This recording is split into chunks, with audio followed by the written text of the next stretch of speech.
تو یہ سارا کچھ کیسے آیا؟ میں نے کہا یہ کہاں سے آیا سارا کچھ؟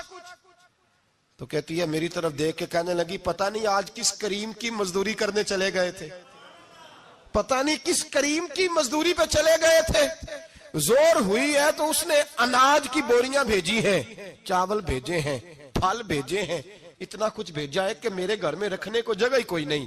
یہ کہتے کہتے اٹھی اور کہنے لگی پہلے ہی بڑا آیا تھا، اب اور کیا لائے ہو؟ آپ فرماتے میں سکتے میں تھا، اس نے جا کے میرا رومال جو کھولا، میں ریت لایا تھا، رب کریم نے ہیرے بنا دیے، وہ ہیرے بن گئے۔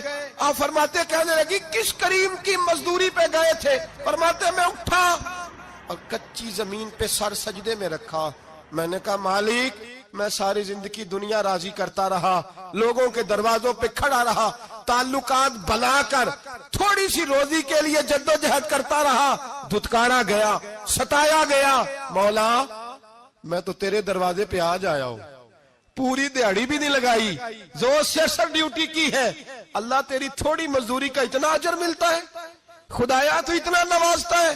فرمایا اللہ میں محنت بھی کروں گا، کام بھی کروں گا، لیکن دنیا کی مزدوری تھوڑی کروں گا، مالک تیری عبادت زیادہ کروں گا۔ بھائی یاد رکھو ہم ساری زندگی لوگ قبروں میں چلے گئے، مسجد نہیں آئے، قبروں میں الہاکم التکاثر حتی زرتم المقابر، قبر میں جانے کا ٹائم آیا، لوگوں کی نمازیں پڑھ دی گئیں پر لوگوں نے نمازیں شروع نہیں کی، نمازیں پڑھ دی گئی۔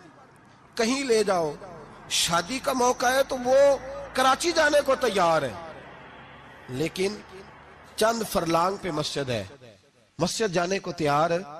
اللہ کے ولی کی علامت ہے وہ عبادت گزار ہوتا ہے، اور جو نہ نماز پڑھے نہ نماز پڑھائے وہ زندیق تو ہو سکتا ہے، پیر ہو سکتا، میں ذمہ داری سے کہہ رہا ہوں زندیق تو ہو سکتا ہے پر پیر ہو سکتا بالکل بے دین ہے، بلکہ بد دین ہے۔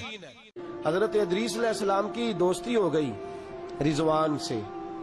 رضوان جنت کے فرشتے کا نام ہے جس کے پاس چابی ہے جنت کی، دروازے پہ بیٹھے ہوتے ہیں، رضوان اس فرشتے کا نام ہے۔ تو حضرت ادریس کا یارانہ تھا، وہ ملنے آتے تھے جناب ادریس علیہ السلام کو۔ تو ایک دن حضرت ادریس کہنے لگے تو خود تو یہاں کی سیر کر جاتا ہے، مجھے کبھی کرائی نہیں۔ کہا آپ بھی کر لیں۔ تو فرشتہ آپ کو جنت دکھانے لے گیا، جنت میں جا کے تو کہنے لگا حضور چلے، فرمانے لگے کدھر؟ کہنے لگا واپس، فرمانے لگے میں نے جانا ہی نہیں۔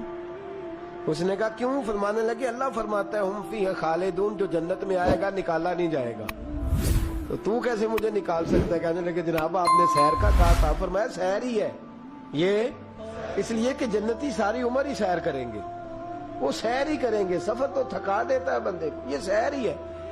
اب وہ فرشتے پریشان ہوئے تو رب کریم نے فرمایا وہ فرشتے تیرا اور اس کا یارانہ بھی میں نے لگوایا تھا، اور اس کو جنت کی سیر پر آنے کی خواہش بھی میں نے ہی پیدا کی تھی، اور تو کون ہوتا ہے میری بغیر اجازت دروازہ کھول سکے؟ بلوایا بھی میں نے ہی تھا، اور یہ جو میں نے کہا نا اڑ جا، یہ توفیق بھی میری ہوئی ہے، میری طلب بھی تو تیرے کرم کا صدقہ ہے۔ یہ پاؤں اٹھتے نہیں بلکہ یہ اٹھائے جاتے ہیں، تو جب بلا لیا ہے جنت میں داخل کرا لیا ہے، اور جنت بھی وہ والی جس کو میرے رسول پاک کے قدموں نے جنت بنایا ہے، وہ جنت جس کو ریاض الجنہ کا لفظ دیا ہے، حضور نے جنت جس کو بنایا ہے وہاں تک پہنچ جائے۔ یہ ہے ارض جنت، یہ طیبہ کی زمین ہے ارض جنت، پر زمین کس کی ہے؟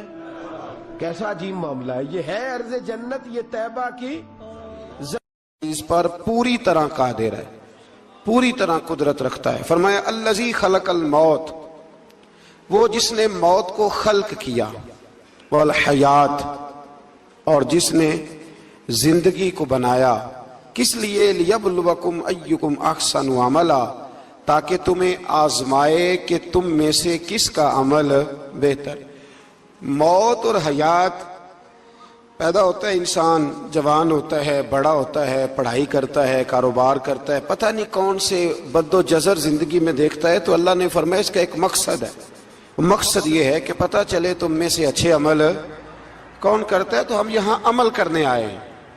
قیامت کے دن جو بات ہوگی وہ اعمال کی ہوگی، مکان جائیداد کار کوٹھی کی بات نہیں ہوگی، تو اعمال، اچھا عمل احسن عملہ کے تحت مفسرین نے لکھا ہے کہ کام نیکی کا جب بھی کرو ذرا زیادہ ہی اچھا کر کے کرو.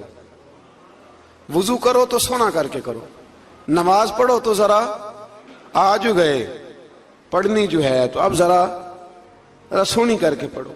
قرآن شریف کی تلاوت کرو تو ذرا پیاری کر کے. ذرا میں مدرسے کے بچوں کے ساتھ کبھی کبھی بیٹھتا ہوں, ان سے بڑا کچھ سیکھنے کو ملتا ہے, تو کبھی کوئی بات ان کو کہنے کا بھی موقع ملتا ہے, تو میں انہیں کہا کرتا ہوں کہ ہمارے بزرگ, میری اماں جی جب قرآن مجید کھولتی تھی نا, تو جو وہ رنگ تھا نا بزرگوں کا, حالانکہ وہ حدیثوں میں ہم نے نہیں دیکھا, لیکن وہ کبھی ہم جا کے کوئی بات کرتے تھے نا تو تلاوت کے دوران تو وہ جلدی سے منہ پہ انگلی رکھتی تھی کہ چپ کرو میں قرآن پاک پڑھ رہی ہوں, اور پھر شنیل کا غلاف اور پھر اس غلاف کو علیحدہ چومنا, قرآن پاک کو علیحدہ چومنا, اور پھر اس کو ریل میں رکھنا, اور پھر کئی کر کے. تو ہم جو آج ہیں تو ہم اس عمل کو اتنا اچھا کر کے نہیں کرتے, بس ٹھیک ہے ہر وقت ہاتھ میں قرآن مجید رہتا ہے تو وہ رویہ نہیں. تو کام کرنا ہے تو اس کو کیا کریں, اچھا کر کے کریں, ذرا مزیدار کر کے کریں. عمل کریں تو ذرا بہترین عمل کریں. لیکن نبی کریم نے یہ نہیں فرمایا کہ میں تمہیں اخلاق سکھانے آیا ہوں, فرمایا میں اخلاق عالیہ کی تکمیل کرنے آیا ہوں. یعنی جو بڑا اخلاق ہے نا, احسن ترین عمل, اس کا میرے نبی پاک نے درس ارشاد فرمایا ہے. اس کا ایک صحابی نے پوچھا یا رسول اللہ صلی اللہ تعالی علیہ وسلم بہترین عمل کون سا ہے, بہترین عمل؟ تو حضور نے فرمایا بہترین عمل اس بندے کا ہے عمر لمبی ہو پر کام سارے ہی اچھے ہوں. یعنی تو احسن طریقے سے زندگی گزارے, اچھے طریقے سے تیرا وقت گزرے. تو عمل جب بھی کرے نا, دیکھے نا صدقہ اور خیرات کرنا ہے تو تانگ آ کے بھی تو کرنا ہی ہے نا, اور غریب کو 10 چکر گھر میں لگوا کے بھی تو کرنا ہی ہے نا, اس کو 6 دفعہ ڈانٹ کے بھی تو کرنا ہی ہے. تو کرنا ہے تو لہذا صحیح کر کے کر دو. مطلب وہ گھر میں خاتون خانہ نے کپڑوں کے لیے پیسے مانگ لیے تو 1.5 گھنٹے کے لیکچر کے بعد بھی تو دینے ہی ہے نا. کیا خیال ہے آپ کا؟ تو اگر وقت پہ دے دیے جائیں تو چلو معاملہ ذرا, یا تو نہ دیں بات ختم ہو گئی. تو اگر آپ نے 1.5 گھنٹے کے شدید احتجاج کے بعد بھی دینے ہی ہیں تو پھر یہ ہے کہ عمل کو اچھا کر کے کر لیں, ذرا اس میں خوبصورتی رہتی ہے. اللہ تعالیٰ سمجھنے کی توفیق عطا فرمائے. بڑے خوبصورت مضامین ہیں اس سورہ مبارکہ میں. آیت نمبر 19 میں اللہ نے فرمایا کہ کیا انہوں نے اپنے اوپر کبھی پر پھیلائے اور کبھی پر سمیٹے ہوئے پرندوں کو نہیں دیکھا؟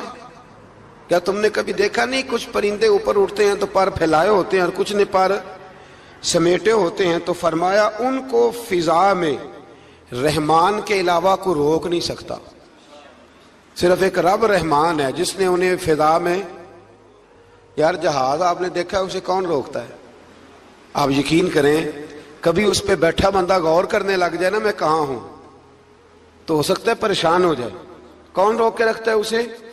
تو فرمایا یہ رب کی قدرت ہے, جہاں چاہے جس کو چاہے وہیں کھڑا فرما دے. یہ اللہ تبارک و تعالیٰ کی قدرت ہے. آیت نمبر 20 میں اللہ کی مدد کرنے اور رزق عطا کرنے کا بیان ہے کہ اللہ مدد بھی کرتا ہے تمہاری اور تمہیں رزق بھی عطا کرتا ہے. آیت نمبر 23 میں فرمایا کہ اللہ وہ ہے جس نے تمہیں پیدا کیا, تمہیں سننے, دیکھنے اور سمجھنے کی صلاحیتیں عطا کی, مگر بندے بڑے کم ہیں, بڑے کم بندے ہیں جو اللہ کی نعمتوں کا شکر ادا کرتے ہیں. یہ سوچنے سمجھنے کی صلاحیت آپ کے خیال میں چھوٹی نعمت ہے؟ بہت بڑی نعمت ہے. آپ یقین کریں بعض لوگوں کے پاس سارا کچھ ہوتا ہے لیکن شعور کی دولت نہیں ہوتی, تو یہ بہت بڑی نعمت ہے. اس کا بھی اللہ کی بارگاہ میں شکر ادا کیا کریں. جب اللہ کو عقل شعور دے دے تو دوسروں کو بیوقوف سمجھنے کی بجائے نا اس نعمت پر اللہ کا شکر ادا. آگے سورہ قلم ہے. اس سورہ مبارکہ کے اندر اللہ تبارک و تعالیٰ نے نا قسمیں ارشاد فرمائیں اور قسم کھا کے کہا کہ محبوب آپ کوئی مجنون نہیں, آپ کو دیوانے نہیں, یقیناً آپ کے لیے ایسا اجر ہے جو کبھی ختم نہیں ہوگا. اور پھر فرمایا وَإِنَّكَ لَعَلَىٰ خُلُقٍ عَظِيمٍ, محبوب جتنے عظیم الشان اخلاق تھے نا ان سب کا ہم نے آپ کو مالک بنا دیا ہے. یہ اعلیٰ لفظ اصطلاح ہے, قبضے کے معنی میں آتا ہے عربی میں. فرمایا ہم نے آپ کو اخلاق عالیہ کا مالک بنا. جتنے اچھے اخلاق ہیں ان سب کا اللہ نے نبی پاک کو